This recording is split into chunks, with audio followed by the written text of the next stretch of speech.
Meskipun turnamen di Kota Pagar Alam sudah mulai berkurang sejak pandemi COVID-19, namun atlet voli tingkat kecamatan Kota Pagar Alam tetap latihan rutin. Latihan bola voli di lapangan SMP 2 Kota Pagar Alam masih terus dilakukan meskipun turnamen antar desa atau antar kelurahan sudah mulai jarang dilaksanakan semenjak COVID-19 mewabah. Hal itu tidak membuat atlet voli di Kota Pagar Alam kendor. 3 kali seminggu mereka melakukan latihan dan bertanding untuk meningkatkan kemampuan bermain voli.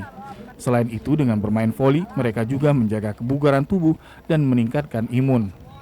M. Nasir, pelatih, mengatakan dirinya melatih atlet voli di Kota Pagar Alam untuk menyalurkan bakat bermain voli yang dimiliki pelajar. Untuk turnamen ini, oleh karena kita nih COVID, jadi jarang ada turnamen sekarang.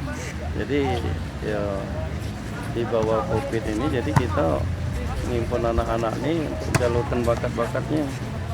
Jadi kita siap untuk melatihnya. Nasir berharap agar pandemi COVID-19 berakhir sehingga turnamen akan kembali normal. Tommy Aditobari, TVRI Sumatera Selatan melaporkan. Saudara, informasi lain akan kami hadirkan usai jeda pariwara berikut ini. Tetaplah bersama kami.